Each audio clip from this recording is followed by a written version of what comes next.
Hi, everybody. Welcome to Conversations with Calvin, We the Species. I always do a chronological thing. Sometimes these things don't hit the right time. We're in the first week in January and Christmas. I'm now counting the days to next Christmas. I always do that. We're only, 11 months away, uh, Yeah. Scott, just 11 months away to next Christmas, and maybe 8 months away, we start preparing and putting together, shopping lists and stuff. So, I mean, that's how I rush time. Um, this is what a really special interview with Scott Morton. His journey, we've been talking for a long time here, getting acquainted. And I'm always grateful to I call them the networking gods up there for doing, and I believe in this stuff, for doing the introductions and getting Scott and I together and meeting and as I'm digesting his journey, I said to Scott, and I really believed this, and I'm actually going to act on some of my beliefs. His journey, where he's at and where he's been, is the stuff they make movies about for sure. I mean, really. And you folks can be the judge of that. It's one extraordinary, amazing journey. I'm sitting here. Obviously, I can't help but think, what you've been through, and could have fooled me, as your persona and your smile, in your attitude. And we're also here, before I forget, play from your heart, a journey through loss, resilience, and the beautiful game, because he's a soccer guy. And this is where we're here. This will be available, I guess, in June, if I heard right. June. Yeah, we are officially up on the pre-sale market now. So Okay, perfect, we're going. perfect, perfect. We got to talk about that when we go off, because I did pre-sale. I know all about those words. I did all about those words. So this is really special, folks. I'm not revealing much because you really need to listen. I got to do a quick commercial because my PR people told me to do a quick commercial. As you're all listening to this, do me a favor, just take about a quarter of a second and click on subscribe and subscribe to the channel. You know why? Because it kind of helps the algorithm. So, please subscribe, especially if you like what you're going to hear, and you know what, you will. So, my you'll relate to this, Scott. My official Johnny Carson monologue has just concluded. Remember that guy? Yeah, more than half the people, I always do this bit. More than half people, I say my Johnny Carson monologue is over, and they say, "Who?" Yeah, really. Oh yeah, oh yeah. Oh, And I got to slap myself in the face just to kind of snap out of it. But anyway, it's over. Why don't you say a few words, Scott, and then we'll dive into some questions. well, I did grow up on watching Johnny Carson with Doc Severinsen on the Yeah. side. Yeah. So I'm an author. I'm a husband, a father, a teacher, a coach. Yeah, I'm a quad amputee, folks. And that's the brunt of the story. That's what really got me going down that road and out on the other end with, popping a book out. Wow. I didn't want to say that, and I actually didn't know how to say that. It's a powerful. But sitting here looking at you, who would ever know? You know. Anyway, um, so I have to control myself because it's an emotional thing, and it just is. So, where does the title "Play from Your Heart"? What does it mean? Okay. Play from your heart. Well, we're wondering about the title, and title usually comes later, or at least when you're in the middle of writing a book, because you still need to formulate everything in your brain and how it comes up.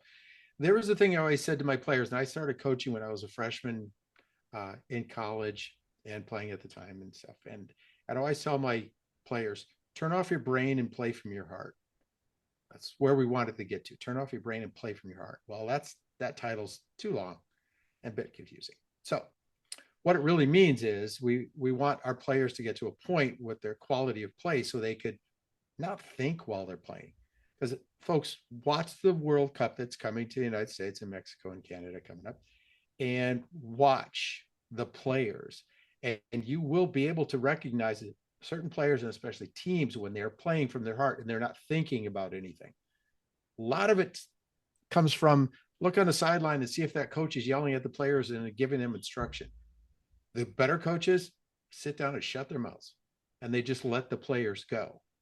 And that's where, after the book is written and we're bouncing the manuscript back and forth between myself and the editors, that's where it's really coming into play. And I learned post writing that, damn, the title we gave this covers the entire book. It's not just about what happens in the second half of the book where I'm working with a bunch of 12-year-olds.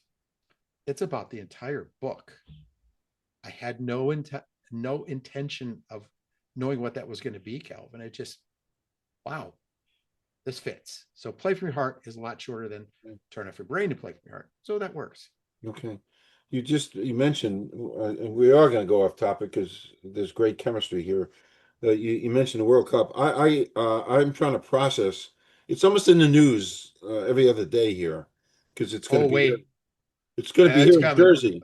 And Yeah, actually, I think the final is going to be at the Meadowlands, yeah. Giant Stadium. And the energy and all this, it's and they're worrying about trains and all the, and it's incomprehensible. And I don't listen. It's not our sport, more or less. As we're a football world. Football rules the waves, but it's just overwhelming. The things going on, and they're talking about this thing, and they've been talking about it, and it was in the headlines for days and weeks when we secured that, and it's uh, and that's so. Anyway, that's just a comment I'm making, and the other comment before we go back. Messi's that good, eh? Silly Oh, question. yeah. He is Huh? a magnet that distracts the opponent. And he's smart enough to play even better than that because he will allow himself to be a magnet and then play the ball off to become involved away from the ball. So, yeah, Messi is basically, I guess I still love Johan Cruyff. Best player ever, better than Pele. Pele was the best forward. Right. Johan Cruyff was the best player ever and coach. Okay. Wow. So, yeah, Messi's up there. Yeah, and Beckham too, I guess, is up there. Beckham, Bandit like Beckham. Yeah. Yeah, he's just smart, especially with taking shots. And he's a finisher. I grew up with a guy named Pete Wyszynski, and we always talk about, on this team, I need a Pete Wyszynski because that was the type of guy. He would be he'd touch the ball 5 times in a match, he'd score 3 times. Just in the right place. He just knew where to be. Or he was damn lucky. I don't know which one it was. Okay. All right. Moving back to work. In the book, and this intrigues me. You refer to music, Mhm. particular songs at particular times. Why and what were they? I mean, this is another thing that I didn't realize while I was writing. So the book is just laying everything out emotionally. And also in soccer, it's emotional too. I've always played music at training sessions. So I started presenting that in the story. So, for example, the story starts out with me heading to Chicago to attend a Nike camp and how I'm cranking some John Mellencamp in the car. And then when I get to the Nike camp the next day, I still hear the trumpet in my ears. But throughout the book, I think we're about 14 or 15 times when I cite a specific song. Here's what we're doing with it. What I've realized as it bounced back from the editors again, that this book it can be interactive. So if people are, especially if they're reading it electronically, open another tab, go to Spotify, for example, and have it ready there. So when you come across a song, put that song in, Oh, wow. leave the book, go listen to the song, Wow. come back, and Wow. now keep reading. I mean, there's a bunch of different references. I think because music I always played was rock, blues, jazz, Motown, disco, reggae, got all of that stuff in there. So Wow. I think it's turning out, or it turned out to be something different that I had anticipated. I Wow, think is it's gonna that be great. fascinating to get Yeah, to a song, to stop, go to Spotify and listen to that song? Wow, yeah, how yeah. fascinating. I've never heard that before. I did it after I think the second reading or the second round with one of our editors. It came back and it dawned on me, holy crap! I wonder, because I tried to read it not from my perspective, but from the perspective of a reader. And I tried it with that opening song by Mellencamp, and later on, and it just kept doing it, and it was really an interesting experience, especially in the second half of the book when I'm working with a group of 12-year-olds as I come back to coaching soccer at that level. Yeah, it's a special thing that I just kind of fell into it. I'm Okay. interested to see what happens. Yeah, me too. Mm. I think that's great. I Yeah. never, I didn't do songs in my tortoise book. I did movies. I'm an old Oh, movie yeah, there guy. you go.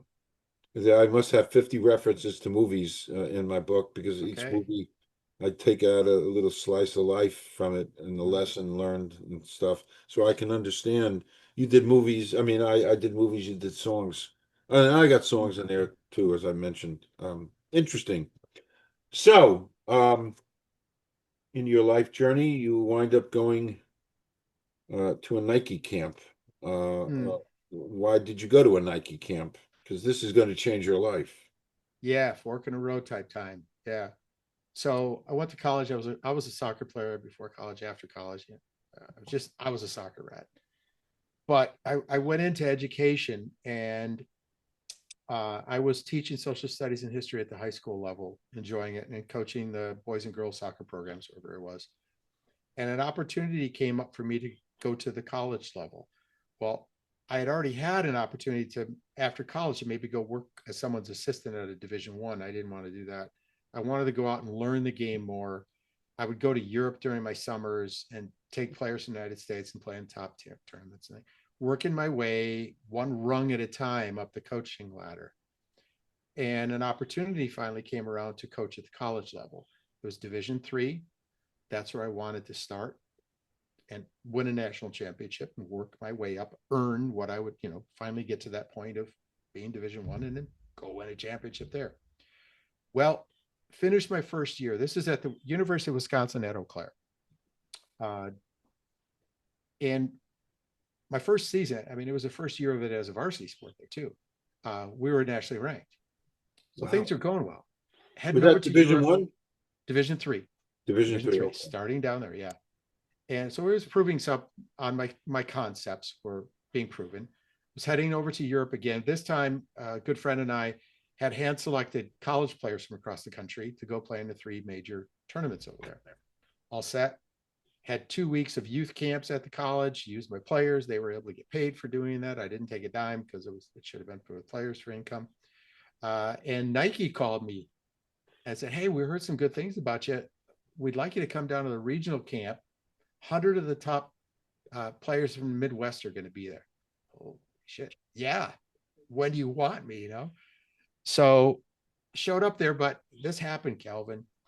Um, we were under contract with Adidas. So it's not like I Oh, hit it. Yeah, I showed up in Adidas gear. oh, Yeah, well, shove me over and give me a bunch of Nike stuff. Fine, I'll wear it. It's no problem. One of the cool things was there that Nike had a bunch of the national team players under contract. So there were national team players there. I mean, here we are, and some top coaches from across the country. Nike has deep pocketbooks, and enjoying the heck out of this, and watching and participating with some of the national team players. We're supposed to be playing in an exhibition, and we did start, but all of a sudden I started feeling bad, or I actually had started feeling bad earlier. I had to take myself out of that match. I mean, here I am playing with and against some national team players, and I had to leave.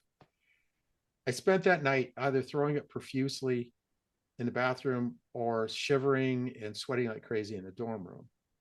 Yeah, something was weird. Got up the next morning, still felt poorly.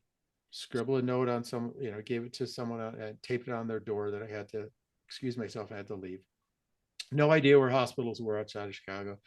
My mother was an hour and a half away in southern Wisconsin. There you go. Now, this was before cell phones. I was supposed to see her the next day, but I showed up early. She didn't know what was going on or why I was there. As soon as she saw me, she said, "You get your butt over the emergency room." Yes, ma'am. I agree. Was presented, didn't run any tests. They said, "Drink Gatorade, you're going to be fine." Mm. Nope. Yeah. Next morning, woke up, same thing. Had to cancel a couple of recruiting trips up in Minneapolis, St. Paul area. And the last thing I remember for a bit was I was in the passenger seat up front with my stepfather, who was backing us out of the driveway. My mom's looking down the driveway, just looking freaked out. I'd never seen her like that before.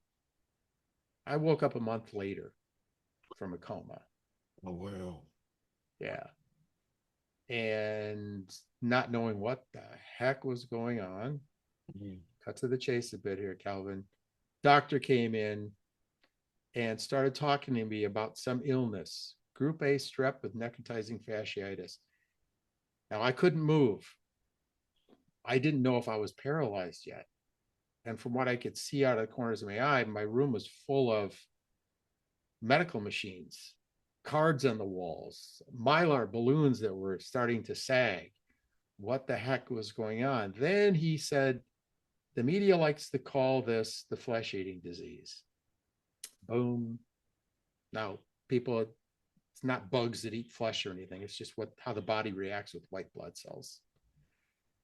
And then the words came out, "In order to save your life, we had to amputate both of your hands and parts of both of your feet." Mm. I shut down. I shut down. Mm. That's when I started learning. Yeah, my brain would just close it off. I don't want to, don't want to hear. I found out why I couldn't move. It wasn't that I was paralyzed. Because being in the coma, I lost 40 pounds of muscle through Mm. atrophy. So I just couldn't physically move. So all this stuff was starting to come in line, and fell back. They said, "Go ahead and fall back to sleep." Got a hold of my mom and my sister and brother-in-law, and they came in. And then came the emotional side of it, because living through what they were seeing, watching my mom cry, trying not to let me see it, but I saw it. And it was just all of us. I couldn't talk. I was intubated, so it was just absorbing all of this. That's a hell of a lot to absorb. No, it sure is. It's And incomprehensible. I was 35. Mm. I'm still playing. And so, the question now, what comes into play? So Which we'll talk about. So no knowledge of how you caught that. Nobody's ever able to give you insight. I had an idea that, Was it an external scratch or was it internal? yeah, here's my thought. Because I was in training. Anytime I went to Europe, I was a guest player, because people knew me sometimes. And 5-6 years earlier, I'd met this guy who was the head of a training center where we were training. And turns out when I went back the year before I got sick, he was now the head coach of the Dutch national Olympic team. So the year before I got sick, I went over and I actually was able to play against the national team. Their Olympic team. He said, "Hey, come on." So I was able to do that. So I was in training when I got sick. I think what was happening was, and this was at a time when we didn't wipe things off. It was just when it's your turn to get on the weight bench, you do it. I think I may have had a pimple on my back, and on the weight bench, somebody else had it, but it didn't affect them. But my genes over time, through generations, had lost the immunity to this certain order of strep. I think that's how I picked up, because they found it centered in my lower back in the muscle area there. I mean, that's Oh, all that muscle's gone now because that's where they found it. mm. That to me, yeah, I think that I'm satisfied with knowing that's how it happened. Yeah. Yeah. Okay. So, uh, this is just to take a deep breath. I always like to go off topic after heaviness Okay. and ask this. Um, I borrowed this from Barbara Walters in part of my journalism. So here's the question off topic. Excluding a family or friends, somebody living or dead you'd like to spend a day with. Could be one or two or three. It's a provocative question. Wow, man. Bobby Kennedy, Martin Luther King, I always looked up to them. I Oh, was that's 10 great. years old when they were assassinated, and That's that was great. the first time I started questioning humanity. Yeah, that's You great. know, really, it's just why? You know, so there's so much to those guys, though. Uh, I think those are a couple examples. Yeah, Walter Cronkite, I grew yeah, up watching CBS News. I learned about Vietnam, yeah, you know, and the civil rights movement.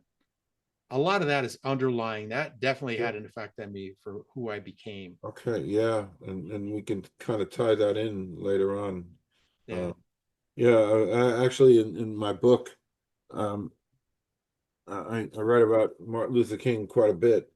Hmm. I came out of that genre, and it influenced me to this day.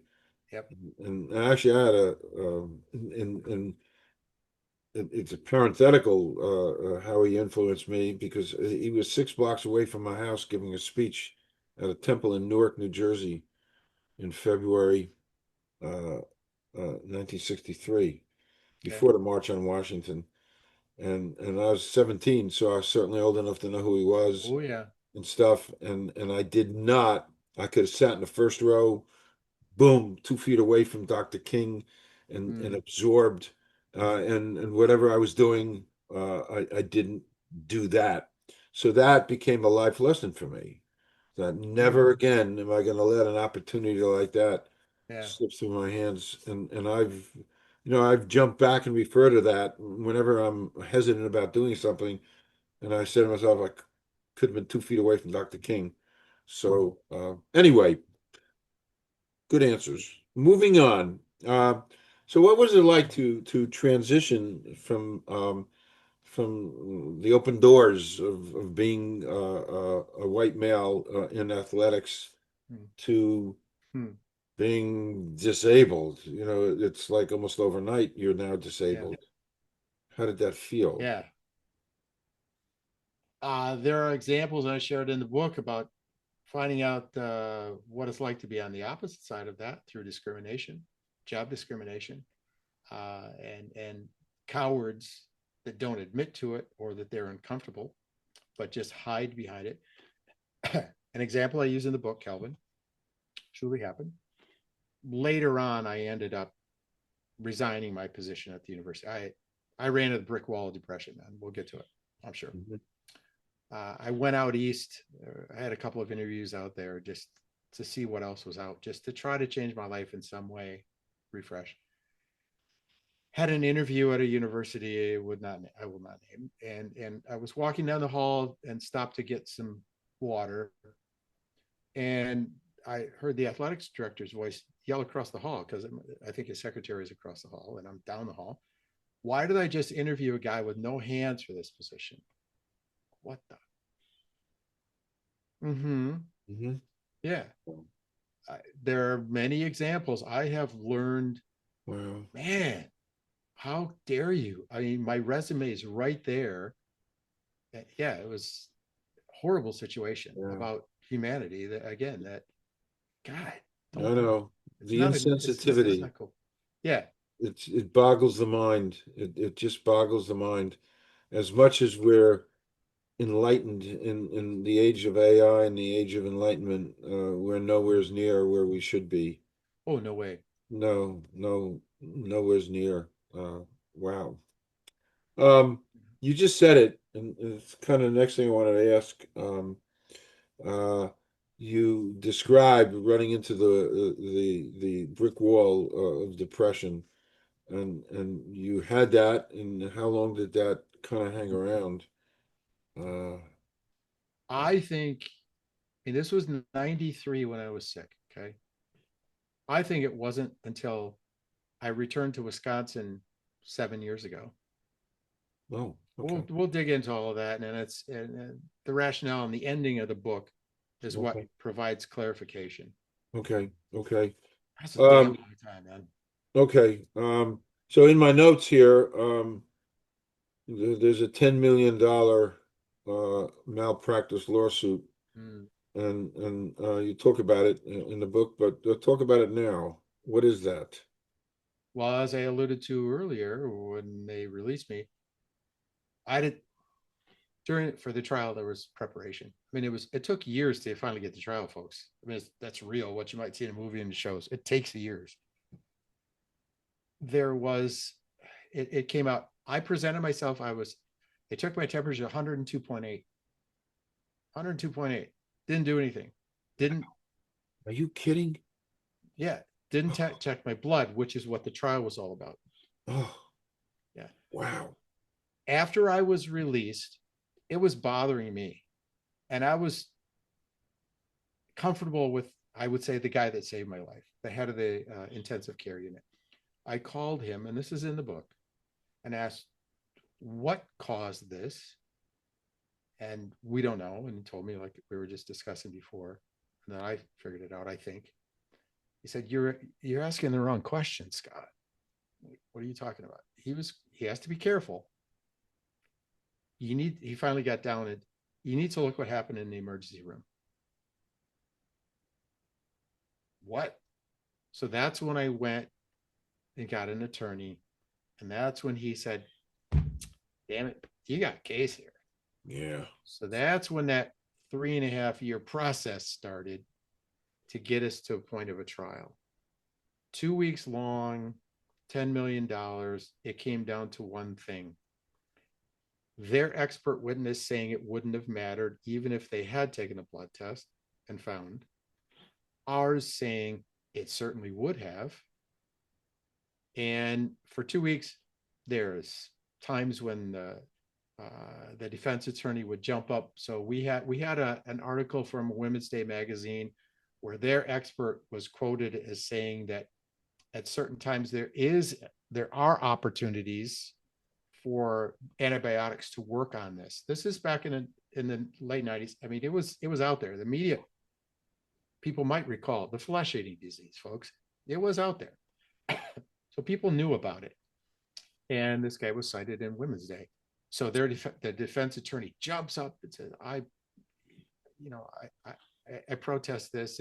And the judge, they were talking, debating, they sent the jury out, and it came down to the judge asking their ex witness, did you say this? This is Women's Day. He said, no, I did not. That's what everything went down to, how that perception was. That was thrown out. Here's something else, Calvin. 2 weeks after the trial, I went to the university and did some digging of my own. I found a much larger article that cited the same guy in the New York Times that had a diagram of when the windows of opportunity and which days what would happen. Wow. Here it was. It was the same doctor. Wow. Lost the trial. We couldn't do anything. I went to my attorney. Sorry, we can't do anything. It really hurt. Again, why would someone do that? And it's right there. And it had nothing to do with them specifically. I wasn't suing them. It was the doctor in the emergency room. We even decided not to sue the hospital because the hospital was great to me. Let's, we're trying to be good people. Mhm. Try to track that down. So that's really when everything culminated. 2 months earlier, before the trial, I had resigned my position from coaching, and like I said, I went out east and tried that. So Yeah, that was another huge fork in the road. Interesting time to look back at it. A lot of people during the trial, Calvin, I was asked not to be in the courtroom because they brought in a psychologist. And you know darn well that they brought up suicide as Scott prone. Yeah, being an athlete and everything. Yeah, probably would think that. But and again, I'm very open and honest in the book. I have to tell it out straight. After I knew I lost the trial, I drove to my apartment, parked in the garage, and started closing the door. And I remember thinking, oh my God, I'll bet that friends and family, people would not be surprised if I closed the garage door, but I didn't turn my car off. You know? And I'll bet people would also think that I might go buy a pistol and end it. You know, okay, screw that. I went upstairs, pulled out music after music, CD after CD, and started going, okay, I need to change the direction of that pendulum in my life. I'm going to figure this out. Mm, And I did. Yeah. And I did. That's where that was that, one of those times in your life, you damn well better do something about it. mm, Yeah. And I could look back this many years now and say, yeah, that was a key point. That's when I took charge. yeah. Wow. I did something about it. Wow. Boy, talk about resilience. I've heard that word a million times the last couple of Mm, months. Resilience, resilience. And you got this big R on your chest. Truly. Uh, and I ain't no legal mind. I just can't process how somebody avoids that when it's so evident mm, that it was a screw up. You know, yeah. uh, terrible. Um, there's no, you can't go back. It's done, right? I probably wouldn't have written the book, and I probably didn't do the next part we're probably going to be talking about, if I had won that trial or if I had never been sick. Yeah, The next things that are coming up in the set of dominoes that we're starting to trip yeah. over within this conversation, that stuff wouldn't have happened. So I Okay. guess it's okay. Yeah, well, I get philosophical too, and I've had not like you. I've had my um, uh, burdens and stuff in my day, which I write about, like you wrote about, I write about, and I'm here. And Mm-hmm. looking back, it's the power of now. Eckhart Tolle wrote The Power of Now, and when I read that, I started to subscribe to that. What happened 10 minutes ago don't mean nothing, basically. Interesting. And yeah, and I was a salesman, and terrible things people used to do terrible things to me, and I would drive 3 hours, and then they'd say, "Oh, I can't buy from you today." I said, "I just drove 3 hours." Well, I'm busy, but you told me to come. Oh, and the old Calvin, I got in my car and I was doing 100 miles an hour heading to Atlantic City. I was so angry. Got a Mm-hmm. ticket, obviously. That just was, icing on the cake. And then, a couple of years after that, I read The Power of Now, Mm, and, and just making it concise. The only thing that's relevant is right this second. You and me is the only real thing in this world, Scott, right now. I hear you. Yeah, I Yeah. got grandkids and stuff, but the only real thing right now is you and me right here at this point. 10 minutes ago, 10 hours ago, 10 weeks ago, not relevant. Tomorrow it's not real. Another one. So that helped me deal with stuff, and I started to feel better after I get kicked in the butt. Um, and it's pretty good stuff. Anyway, um, you also talk about tearing yourself, breaking yourself down, Yeah. and building yourself back up, which is what you did. You want to talk about that? Because you really did it. Yeah. Listening to the music after the trial and coming up and trying to string some things together. I came up with um, an opportunity that I chose to take.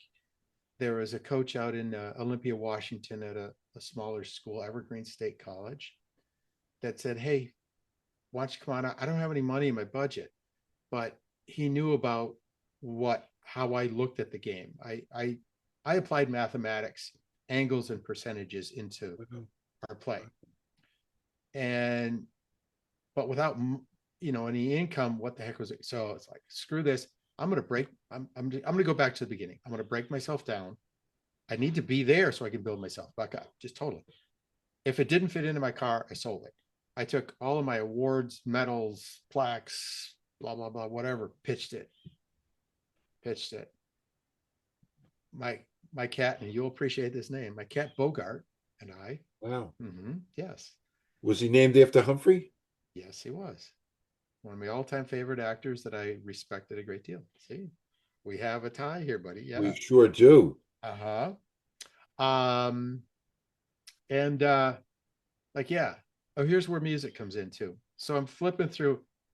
Earlier in the book, I was using cassettes, and I joke about that. And I finally, at this time, I was over to CDs. So I'm flipping through my CDs and trying to play the right CD to get started with the journey. Okay, it's going to be 3 days and how many miles?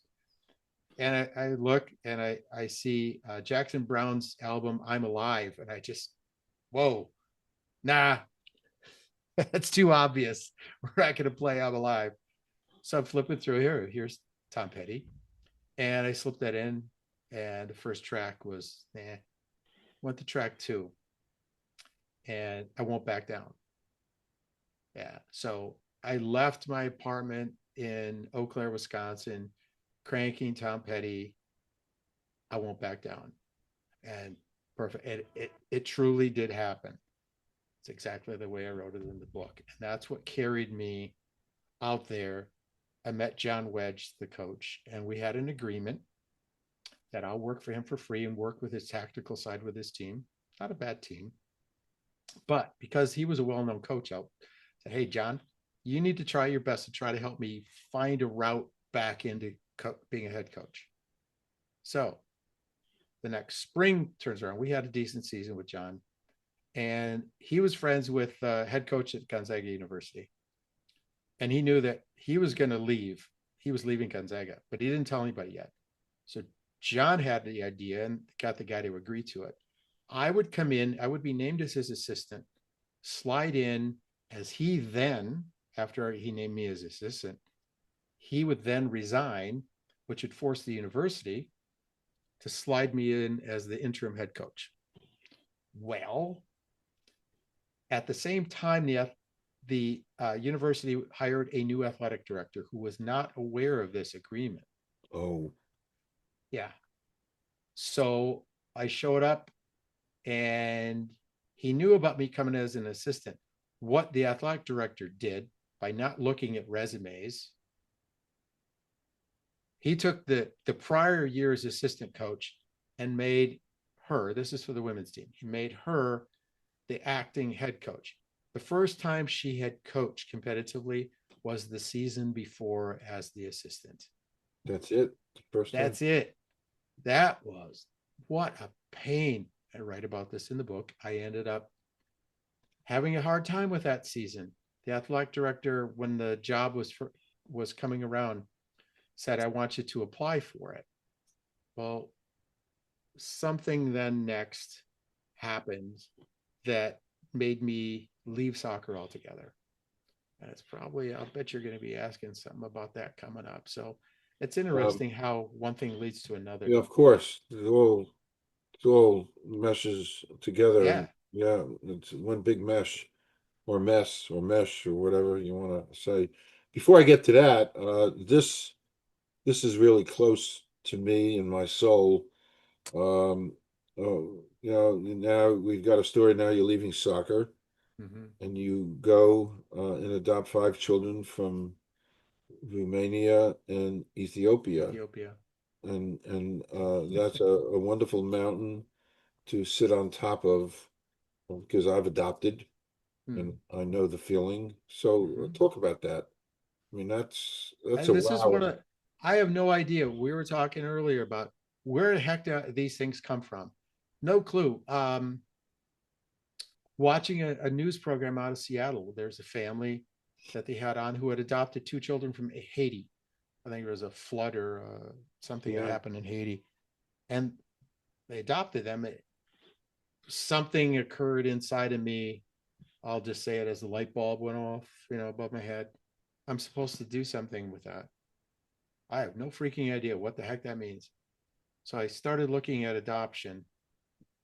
And by the end of that day, the next day, I called and I ended up having to leave a message on the athletic director's voicemail. Please remove my name from consideration for the position as head coach. I didn't Wow. say why, because he probably would wonder what the hell I was talking about. So I ended up leaving, and it was a 1.5 year long process to finally get my first two children home from Romania. And what a process that is, man. Oh, You know, I have an idea. yeah. I have an idea. The word delay is not enjoyed by adopting parents, and came across the word delayed often, oftentimes. Which boggles my mind. It's such a wonderful, wonderful, exalted place and thing to do, to adopt and to love and to care and to nurture, and why some countries make it so difficult. I don't I don't get it. I never did. My my adoption process was an absolute joy. Hmm. It was a joy. It was so wonderful and smooth. It was done here, actually, down south. We Okay. adopted my son from down south. I mean, we got, everything was in motion, and my son is born, and the day after we're in court, literally the day after, boom, we're in court. The Wow. day after my son was born, we were in court, and the judge asked a couple questions, and he said, "All right, you're a family," and he got up to leave, and I couldn't accept that. I needed more. So just say the judge had his, and my lawyer said, "What the hell are you doing?" I said, "No, no, no, no, no." He had his hand on the chamber doors to leave, Hmm. and I said, "Your Honor, can you stop a second?" He stops, and he turns around. I said, "I gotta say something to you," and I went into a little 2 or 3 minute little thing what he did, this wonderful thing that he did, and he created a family that's going to be Hmm. filled with love and all kinds of good things. And I just had to share, my emotions and stuff. And it was a really nice thing that I said. My wife had already started to sink below the seat level. She didn't want to be seen, and my attorney was like, but I had to say that because it was a wonderful, wonderful process that, Yeah. yeah. When it But when it you, finally a year and happened. a half, my, Yeah. Oh God, man. I wrote to Colin Powell, who had some pull and nothing. Offered bribes, hung up on. Wrote to Oprah, never heard anything back. Senator Patty Murray from the great state of Washington came through her assistant for what was said. She'll be with you. She will address this within the week. And she came through on it. how nice, Within a couple weeks later, how nice, heading to Romania. how Yeah. nice. So Yeah. simple and how nice. Yeah. Such a happy ending. Hmm. That's great. Five Well, kids. for the first two. For the Yeah. first two. Was it easier in Ethiopia? Yes, Yeah. most Okay. definitely. There's a difference. The two from Romania were given up because of lack of money. Family didn't really extended family must not have meant all that much. Ethiopia, I mean, talk about poor. There's a difference between African poor. I mean, from my experience, folks, African poor in Addis Ababa with Romania, uh, and yeah, those kids, the only way they were given up was because there was no family left. They each one, there are three separate adoptions over the years, a period of 5 years, and all of those kids experienced their parents die of AIDS. Wow. And Oh, oh, yeah, yeah. so I went. Here's a soccer coach. I had a basketball team. 5 kids. I was thinking that. Yeah, I there was, you I go. was thinking that. I couldn't help but think that. Yeah, Why not? of course. Yeah. Do you have Uh, boys and girls? 2 boys, 3 girls. Oh, great. That's Yeah. great. So Nice. yeah, it's quite the experience. Nice, nice, Because nice. it allowed me to maybe feel more centered, to come in. I wasn't uh, being discriminated against, even though I was still in what I described in the book as the fog. I was still in the depressive stage, you know, and even having kids didn't bring that out yet.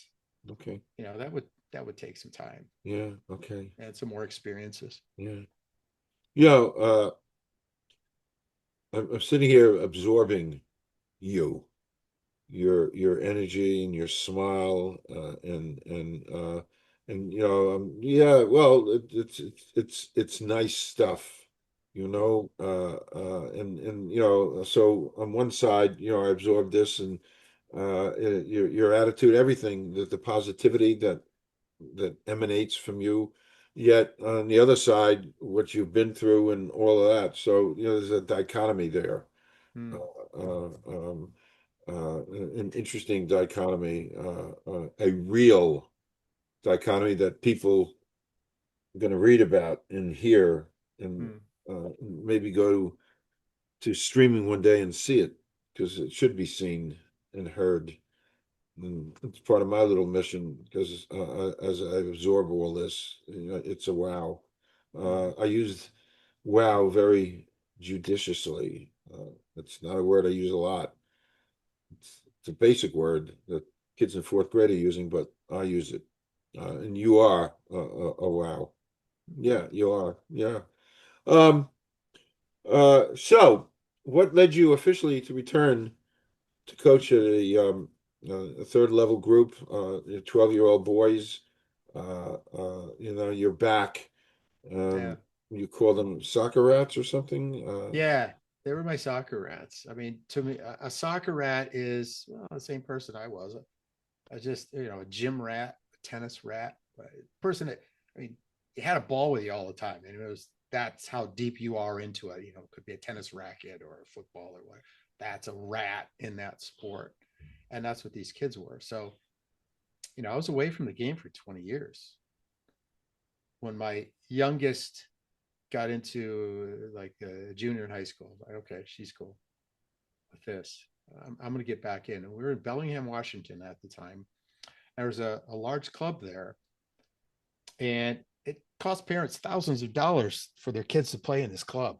And there was the expectation, yeah, for these kids to, play college, play national team, maybe, play pro, whatever. I mean, high expectations. And with my resume, I came there, and again, it was a new director of coaching, and we met. He didn't even shake my hand because he knew I was amputated or I was disabled, and it told me something about him. So I show up, and it's like, okay, ready to go. We were talking about what my assignment would be. Well, it's like, you're not going to have the A team, you're not going to have the B team, you're going to have the C team of 12-year-olds, the under 13s. Kind of set me back a bit. I mean, come on, really? But I knew what it was about. He was discriminating against me. The guy who didn't even shake my hand, he never, the whole time I was there, he never shook my hand. I knew it. Oh my God. And people would never admit, oh, of course. And yeah, we all know what's going on. But Calvin, this is the cool part. The A team was all the bigger kids, the ones that had confidence. The B team was, maybe a little bit smaller. My kids were the smallest in general, and they lack confidence, probably because they're always told, we don't expect much of you. And that's exactly what I was told. We don't expect much, but we Wow. need these kids, to keep the club running, right? But I was there for the 2 tryouts, and I saw something. So when I saw who my players were, it was, oh, there's this kid, there's that kid, and there's this, well, I think it's probably my favorite chapter of the book. It's called Soccer Rats. When I first meet the kids, and I remembered them during training and make some points out on, and we start this process. I knew that what they were lacking really was confidence. There was some good technical skill amongst those players. They were just smaller and again lacking confidence. So the way things were in Washington was this: you start training in the spring for tournament play in the summer.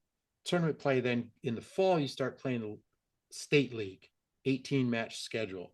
So my view was we train, we start to work on building a team. And with that is probably the most difficult point, was building individual confidence.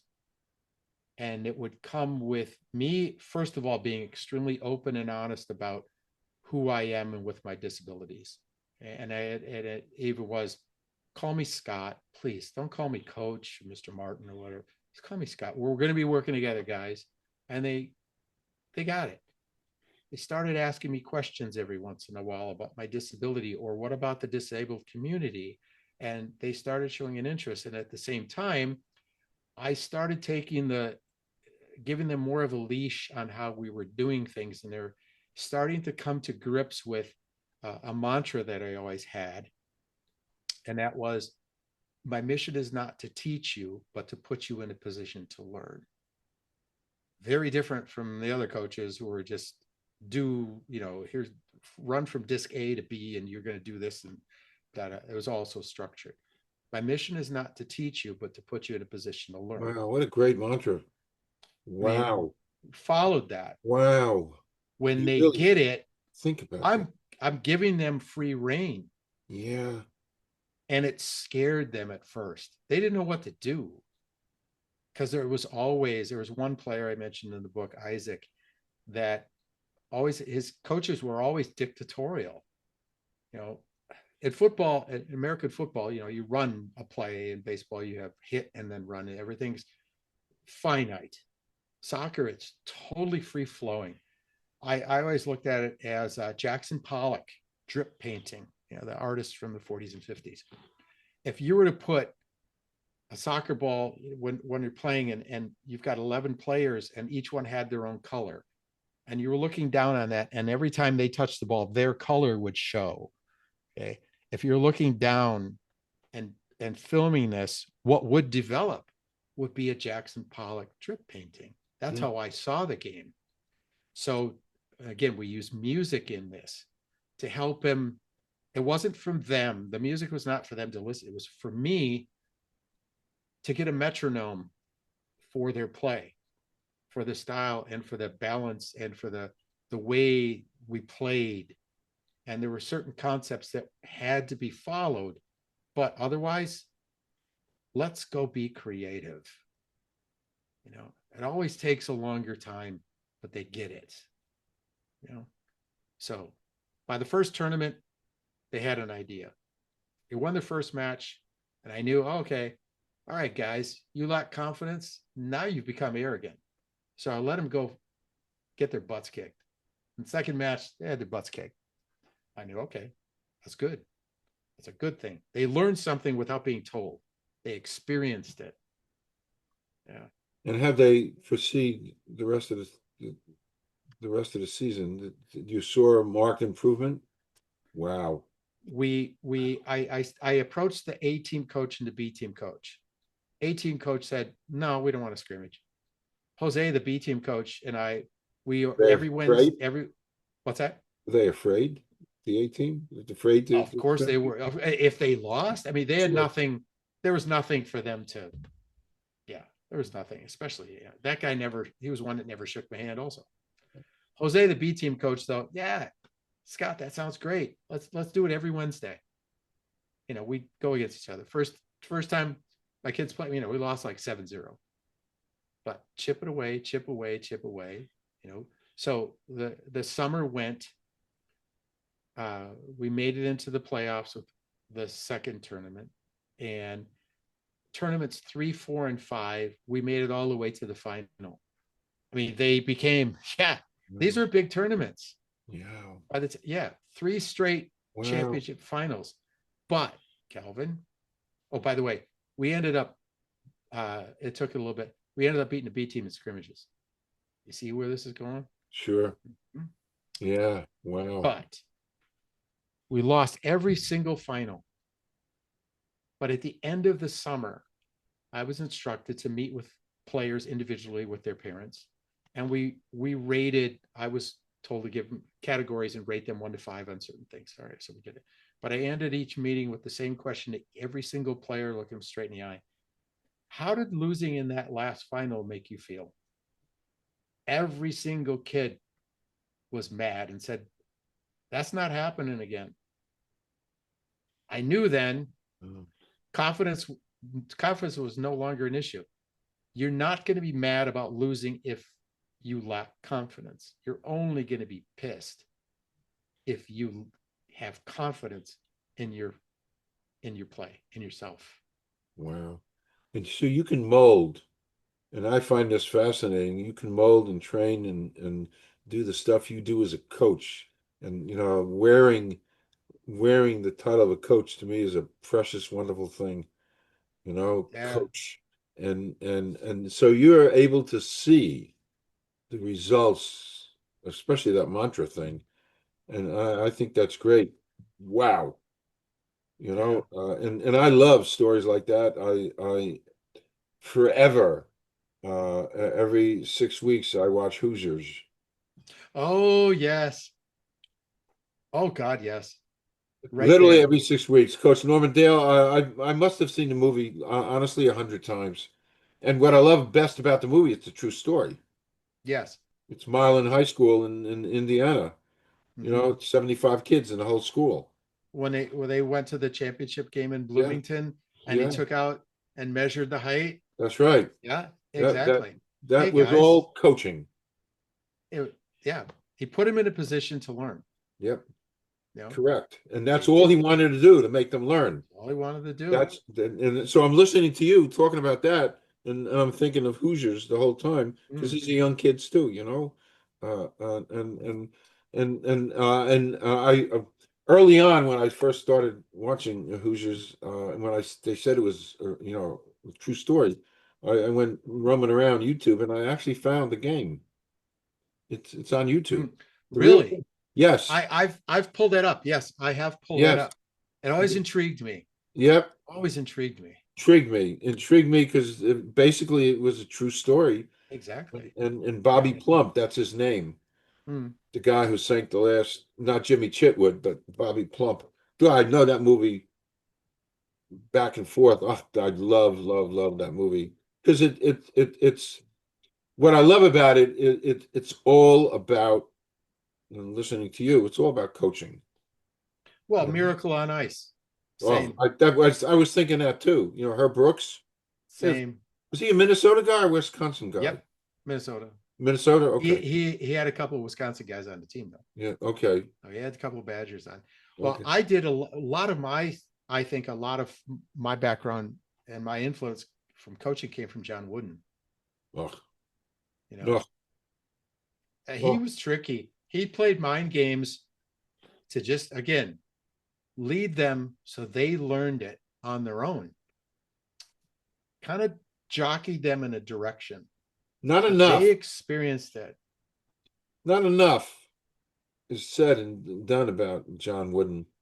Oh I yeah, mean, yeah, we all know. Listen, he helped make Kareem what he is and stuff, and it's he's more than won that. all that stuff. But the whole coaching essence, I don't think enough.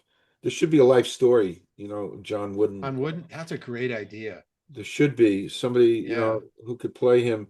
There should be, a real life story because he was the Wizard of Westwood. I think that's what they yeah, called him. yeah, exactly. Just unbelievable coach. Yeah, he got lucky and he started getting great talent, but to get that, you have to be a great coach. He marketed it. He marketed it. Well, before we get too far off of that, I want to Yes. finish this. So then we start league play. Calvin, 18 matches, 18 matches. First match, up 1-0 against a team outside of Seattle. Okay, so we're on the road. Beautiful grass field, trees around, great place. God, this is hard to say. 4 freaking seconds left. Because I had, on my watch, I was counting it down the same as the official. 4 seconds left. The referee blows a whistle after a shot was taken and our goalkeeper went up and tipped the ball over the goal, but he fell down. Now, in this day and age, he stopped the clock, put his hand up, stopped the clock because he wanted to follow up on the goalkeeper. Our goalkeeper got right back up. But because he stopped the clock and the ball had tipped over our goal, the opponent was given a corner kick. So Right. free kick from the corner. Right. Mm-hmm. Oh, Everybody knows what's coming here. of course. Uh-huh. 4-3, boom. He blew the whistle as the ball went into our goal. My boys dropped down and we tied. Oh, We should have won that. And it was, oh my God, is this continuing? I thought we had turned this corner. No, I was wrong. mm, Went undefeated the rest of the season. wow. Wow. And we beat, it was home and away. So there were 10 teams. Wow. You played everybody twice, home and away. Yeah, I mean, what Do you think, an amazing story. Scott, do you think that loss, that that heartbreaking loss contributed to Oh, your all of going it did. undefeated? All of it The did anger? because, yeah, exactly. I they they weren't just crying. I mean, these kids were no longer little kids. They were mad. They were pissed. That's not happening. All 17 of them. You know, can I jump a little bit Sure. talking about those kids? Yeah, Here's what sure. happened later. Of the 17, four with the next tryouts, four advanced to the A team, eight went to the B team. 12 of my kids all Wow. advanced. Wow. They scrapped the the C team because there weren't enough players left. I was not asked to come back. Nothing was ever said to me. I talk about there's an award ceremony at the end of the book, and I lay it out there on some things that I said while I was up on stage before 1,000 people that had to be said. And yeah, another point, final ending with that. So from there happens the ending, which is pretty darn good itself. So Speaking about the ending, why is it redacted? yeah, well, when we're sending out to people like you, I wanted that the ending's really special. There's a nugget that happens earlier in the book that supplies the ending. And I didn't want that to be out with presenting it to journalists and podcasters like you. And the idea was originally to do that. A few weeks ago, my publisher said, you know what, Scott? No, give it to him. Give him the ending and just play with it how it comes out. But I don't want to go over it with you here because it's a pretty special, yeah. It's really special that comes up. It kind of ties everything together. Okay. Yeah. Which brings us to the conclusion. Okay. Uh, uh, and just go over one more time so folks can hear. Um, this is now pre-sale and it'll be Yes. it's in all the major retailers, correct? Well, oh God, here's another sub story. Simon and Schuster. I latched on. I had two. I went through two agents to try to get me into the top five. Into the big five. Couldn't. They said it was too long. If I had the, we ended up pulling the adoption out and boiled it down to one chapter as act as a bridge between the beginning and the end.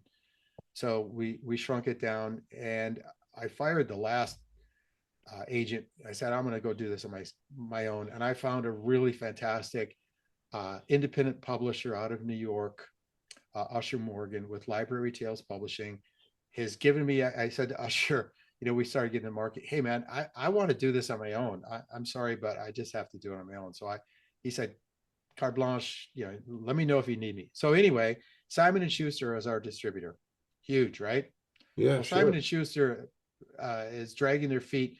Uh, I've been told that by the end of next week, so like what the 15th, 16th or something of January, we're supposed to be in Amazon because they're dragging their feet on how we're doing stuff. In the meantime, if people want to go purchase the book from my publisher, just Google Scott Martin book, and I think I'll come up the top one. So Scott Okay. Martin book, and I'll say Library Tales. Click on it, boom. Can pre-order the book there. Otherwise, I'm hoping for God's sakes next week we're on Amazon. It won't be in Barnes and Noble till maybe February or so, Okay. working with a big publisher. Yeah, I know. I know. It's funny. I self-published my first book, Fishy Water, before there was self-publishing. Okay. In other words, nothing. Literally, I was like a Nothing. year Yeah. away. So I self-published the old-fashioned way. I'm embarrassed to say it, but there's about 900. I had to buy 1,000.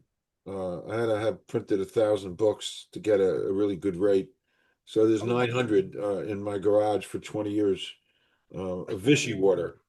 Um, and the second time around, I knew I was going to self-publish right off the bat. I do not like agents, and I could sit up here and do comedy routines about agents. I Ooh. don't know any agents, but I could do comedy routines. They're one of the lower forms of humanity I think that exist, and I don't have nice things to say. And I got comedy routines. Yeah, I was a fan of Lenny Bruce, and I could do such.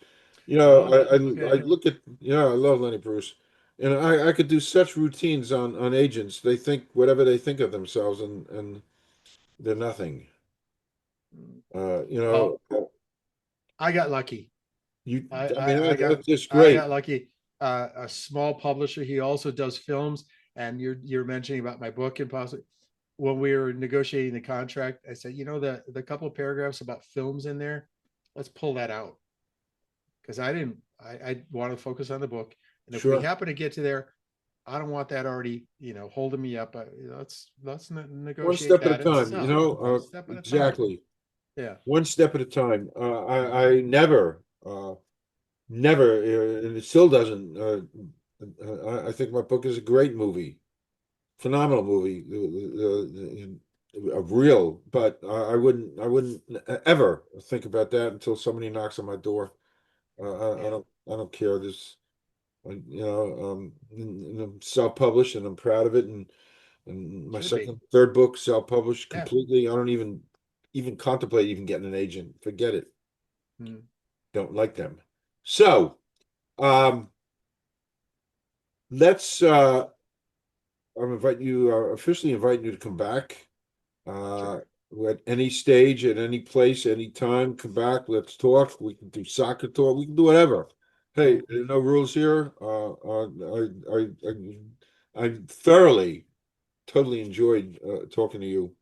hey, Like you I've too, known man. you. Yeah, this has been really smooth and easy, and I've known you, all along, and it's great. This has been really very special to me. So, come back, and especially when it gets time, whatever kind of launch, the next launch you do and stuff, and let's come back and talk more about this. And no promises if I ever get around. I was never a reader in my entire life. I think I read the autobiography, not the auto, I read the biography of Jim Thorpe when There you go. I read The Godfather. I don't Okay. read. I absorb, but I don't read. Hmm. And now in my chair interviewing tons of authors, I try to get it's hard. But Hmm. uh, this just seems so um, fascinating and real and stuff, especially since we spent this time together. So do come back, and really just thank you for making my day. Whoops, my thing there. Thank you for making my day, Scott. Really, and to be continued. I hope so, Calvin. I like your shows. I've listened to a couple on your style. Yeah, casual. You Yeah, bet. casual. Yeah, It's perfect, perfect. just casual. So I'm going to stop recording. Don't leave. We're going to do Okay. a 2 minute wrap. One of Okay. my one of my theatrical terms. Thank you, Scott, and really only good luck and good success with this because it is an amazing story, Thanks. Appreciate it, truly. Calvin. Okay, thank you.